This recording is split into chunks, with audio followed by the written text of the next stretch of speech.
Olá pessoal, como eu sempre digo, a partir de agora, menos emoção e mais razão. Aproveita para se inscrever no canal, deixar o seu like e compartilhar esse vídeo com seus amigos. Gente, essa minha voz anasalada tá demais, né? Mas enfim, não tem o que fazer. Tô aqui para apresentar para vocês mais um colunista do canal. Quem vai fazer o vídeo hoje é o Júlio César Veloso, historiador, meu amigo e que veio com uma proposta muito bacana de a cada sábado pegar um livro da estante dele e apresentar para vocês com dicas de leitura. Eu confesso que eu já assisti o vídeo que vocês vão ver agora, tá muito bacana e eu fiquei com muita vontade de ler esse livro também, que eu ainda não li. Espero muito que vocês gostem, então seja bem-vindo, Júlio.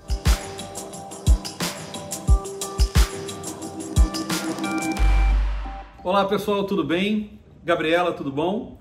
Eu recebi da Gabriela uma tarefa muito prazerosa, que é apresentar para vocês, em alguns programas que nós vamos fazer no canal da Gabriela, alguns livros interessantes, importantes, divertidos, instrutivos, né? E livros que eu tenho aqui na minha biblioteca. Eu tenho em casa uma biblioteca relativamente grande e a ideia que ela teve, que eu achei muito legal, foi que eu pegasse um livro da estante e comentasse com vocês, né? E eu vou fazer isso. Eu vou sempre pegar um livro da minha estante e vou comentar com vocês, em geral, oferecendo para vocês, ou tentando pelo menos oferecer para vocês, chaves de leitura para o livro.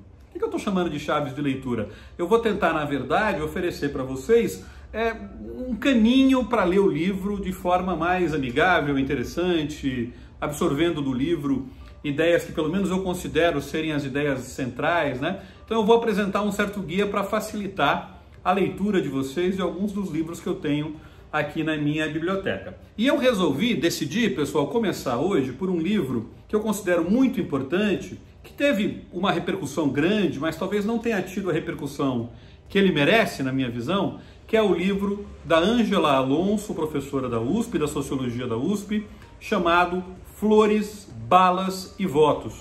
É esse livro aqui, não é? Publicado pela editora Companhia das Letras. Né? Aqui na descrição vai ter para vocês os dados todos aí sobre o livro, para que vocês possam encontrá-lo caso vocês se interessem pela obra.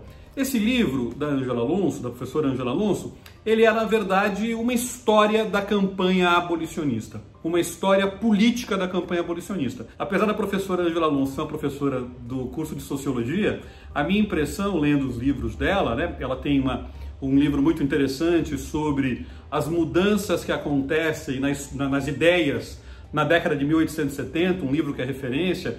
Ela tem uma biografia do Joaquim Nabuco muito interessante.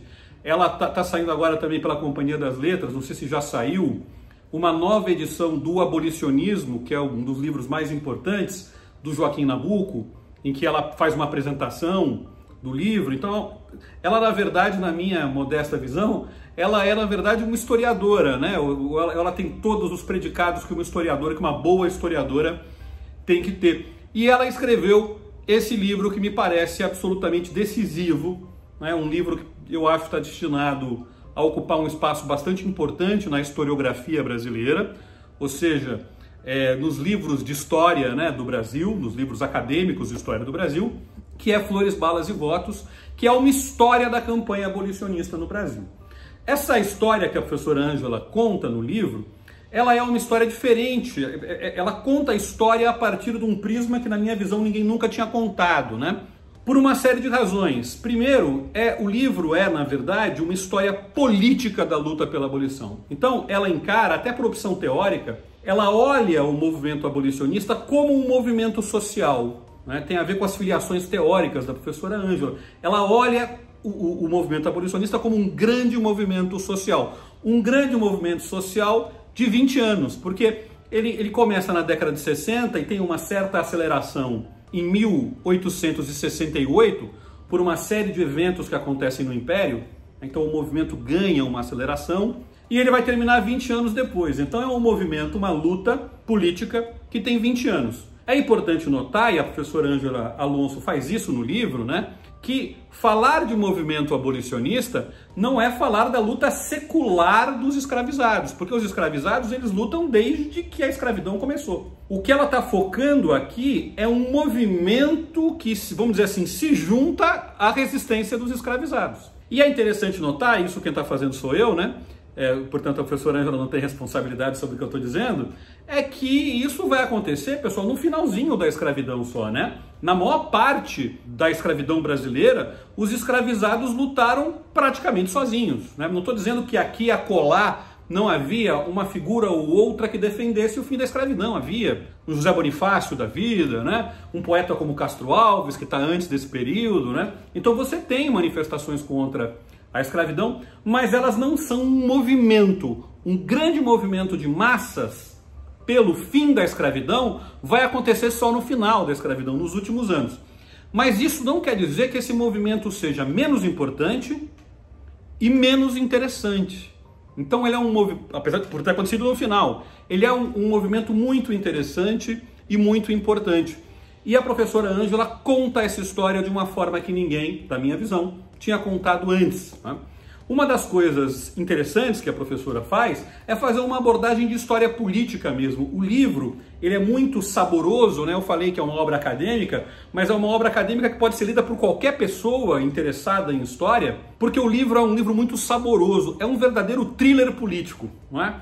Então você que está assistindo o vídeo e que gosta dessas séries políticas, né, que gosta de política, em geral, a Gabriela tem feito um chamado, né, para que todos nós nos integremos à política, mas nos integremos de forma racional à política. Todo mundo que gosta de política tende a gostar do livro da professora Ângela, porque, na verdade, é uma história política quente da luta pela abolição no Brasil, desse grande movimento de massas. Ela conta essa história, né? Não fazendo uma história de grandes personagens, porque o livro não é isso, né? O livro é um livro de história política muito criterioso, mas ela consegue contar o livro, escrever o livro, né, com muito critério, muita pesquisa, e ao mesmo tempo evidenciar os personagens que são muito interessantes. Então, passam, né, ou seja, são personagens importantes do livro, vários, né? Mas eu vou destacar 3 personagens importantes do livro, que são José do Patrocínio, Joaquim Nabuco,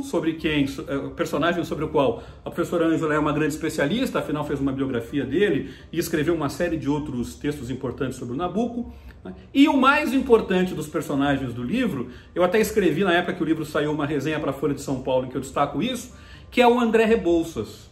A minha impressão é que o livro da professora Ângela, ela mostra o papel desses personagens e ela, pela primeira vez, evidencia, ou seja, ela dá evidências, né? Decorre da leitura, quase que naturalmente da leitura, a centralidade desses 3, mas dentre essa tríade aqui, José do Patrocínio, Joaquim Nabuco e André Rebouças, a centralidade que tem o André Rebouças. Então, além de ser muitas outras coisas, o livro da professora Ângela Alonso é uma espécie de acerto de contas com o papel de centralidade, de liderança que o André Rebouças tem na campanha abolicionista. E é interessante notar que desses 3 aqui, né, nós temos 2 negros. Então esse movimento abolicionista, né, que é feito nas cidades e tal, ele é um movimento liderado, né, que tem como 3 principais lideranças, tem muitas outras, tá? Mas tem 3 lideranças assim que são mais centrais, que vão estar no núcleo dirigente da campanha, que são Patrocínio, Joaquim Nabuco e André Rebouças, e dos 3, 2 são líderes negros, né? E da narrativa que a professora Ângela faz no livro, fica evidente, né, essa centralidade do André Rebouças, que é um personagem, pessoal, dos mais impressionantes da história do Brasil, certamente. Um engenheiro negro, filho de um outro homem negro, que foi uma figura importante do Império, do começo do Império. Sobre isso tem uma biografia, um livro, que não é exatamente uma biografia, mas é um livro que eu também considero muito interessante, muito bem escrito, muito inteligente, da professora Keila Greenberg, que faz uma biografia dele, que é o Antônio Rebouças, pai do André Rebouças, né? Então o André Rebouças é um homem negro, durante o Império Escravista, que nasce numa família privilegiada, porque é a família desse outro personagem importante, que é o Antônio Rebouças. Num vídeo posterior a gente pode comentar, né, falar sobre o pai do André Rebouças e falar sobre esse livro também muito interessante, também muito bem escrito, também muito criterioso historiograficamente, também muito saboroso, da professora Keila Grimberg. Mas a professora Ângela Alonso evidencia esse papel central do André Rebouças. Então é um livro que conta a história política da luta pela abolição, evidenciando esses personagens e dando a esse personagem, o André Rebouças, evidenciando esse papel central que ele teve na luta. Uma outra coisa muito importante que o livro faz, central que o livro faz, e que eu chamaria a atenção de vocês, se vocês forem ler o livro, é o fato de que a professora Ângela mostra cada fase da campanha abolicionista teve uma tática central. Então existem táticas que vão se sucedendo nesses 20 anos de luta abolicionista. É por isso que o livro chama Flores, Balas e Votos. Na verdade, esses nomes simbolizam um pouco essas táticas, né? O que são as flores? As flores mostram a dimensão pública do movimento, porque o movimento ele vai envolver muita gente e ele vai envolver eventos públicos, comícios públicos, né? Uma série de óperas, né? A ópera é um instrumento, o André Rebouças é alguém que gosta muito de ópera, que entende muito de ópera, então ele vai mobilizar uma série de figuras, de artistas importantes, inclusive internacionais, né? Que vão ser mobilizados para poder movimentar, né? Realizar atividades beneficentes e movimentar massas citadinas, massas das cidades, em torno da luta pela abolição. E as flores são porque, em geral, nesses eventos, né? Ao final deles, ou antes deles, ou na hora em que um escravizado é libertado, né, flores são jogadas, né, no palco, né? Então daí as flores. Balas, porque em determinado momento da luta abolicionista, os clubes da lavoura, ou seja, os fazendeiros que estavam interessados em prolongar a vida da escravidão, estavam interessados em manter a escravidão, eles ameaçaram o movimento de violência. Eles ameaçaram o movimento, ameaçaram as figuras mais importantes do movimento, se dispuseram a dissolver comícios à bala, né? E esse é um momento no qual essa liderança abolicionista, os líderes principais do movimento abolicionista, eles vão dizer claramente que, se for necessário, né, que a luta tome um caráter, vamos dizer assim, de enfrentamento direto, eles estavam dispostos a isso. Então as balas têm a ver com essa tática, com a sinalização desses líderes abolicionistas de que, se fosse necessário ir para o enfrentamento direto, isso aconteceria. É bom a gente lembrar que os escravizados estão nesse enfrentamento direto desde lá atrás, né? Desde o começo, quando, por exemplo, você faz uma fuga, né? A fuga de uma fazenda de escravizados, ela é um episódio militar, né? Na medida em que o escravizado se esconde, né? Quando a gente pensa no Quilombo dos Palmares, né? Mas esta luta abolicionista feita no final do século XIX, no último quarto do século XIX, ela começa com flores, mas ela também se dispõe às balas, ou seja, ela também apresenta a possibilidade de uma luta, vamos dizer assim, mais direta, mais física, de um enfrentamento, né, com esses fazendeiros que ameaçam o movimento abolicionista, né? E os votos, por quê? A professora Ângela mostra como as eleições são utilizadas pelos abolicionistas como uma plataforma de luta. Então, por exemplo, o André Rebouças vai organizar uma espécie de partido abolicionista nacional, tentando aqui e acolá nos estados, né, eleger lideranças abolicionistas para poder fazer a luta no parlamento. Por que essa distinção, essas fases, né, essas táticas, é o termo que ela vai usar, do movimento, são importantes? Por que ela evidenciar isso que está na história, né, ela trazer à tona isso é importante?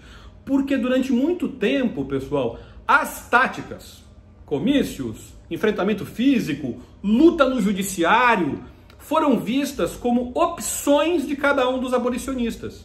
Então a gente pega, por exemplo, uma figura como Luiz Gama, que foi um homem que foi escravizado, conseguiu a sua liberdade, foi vendido pelo próprio pai como escravo, era livre, né? Nasceu livre.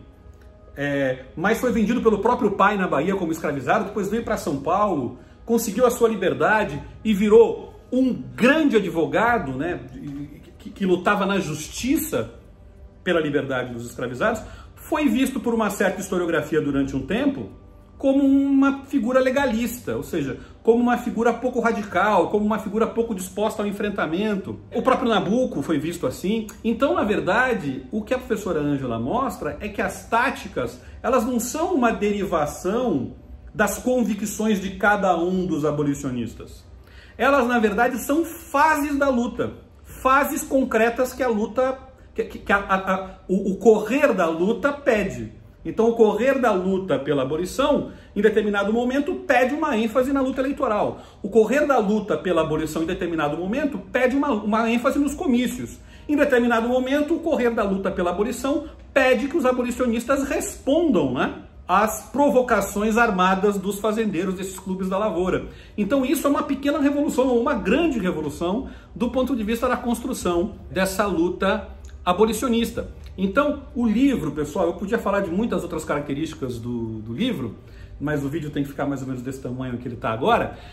O livro por último, uma última característica que eu queria destacar, é um livro muito bem escrito, né? Então, essa é uma coisa, é uma grande preocupação dos historiadores, ou de grande parte, pelo menos, dos historiadores, né? Como é que você consegue apresentar ideias complexas. Como é que você consegue escrever um livro metodologicamente bem conduzido e de leitura agradável, não é? E de leitura prazerosa? Então, a minha ideia, a minha visão é de que a professora Ângela Alonso foi plenamente vitoriosa, né, em vencer esse desafio de explicar coisas complexas em termos simples. E ela vai além, porque além de tudo ela é uma escritora talentosa. Então não só está escrito de forma compreensível, né? É um livro muito bem escrito. É um livro muito bem escrito. Então é um livro muito bem escrito, sobre um tema muito bonito, que envolve personagens impressionantes, personagens muito interessantes. Aliás, ela também consegue evidenciar os escravistas, as lideranças escravistas, e mostrar características de cada um deles, né? Então, de fato, é um livro muito instrutivo sobre a história do Brasil, sobre um movimento muito importante da história do Brasil, e, além de tudo, um livro muito saboroso de ler, né? Então, eu queria deixar essa minha primeira recomendação, que é o livro da professora Ângela Alonso, esse que está aqui, Flores, Balas e Votos, publicado pela editora Companhia das Letras, tá bom? Pessoal, um abraço e até a próxima. Bom, é isso. Espero que vocês tenham gostado. Se gostaram, deixem o like de vocês, se inscrevam no canal e aproveitem para deixar nos comentários algumas sugestões de livro que vocês gostariam que o Júlio avaliasse, desse para vocês a chave de leitura aqui nesse vídeo que ele vai fazer no nosso canal, tá bom? Beijo, gente!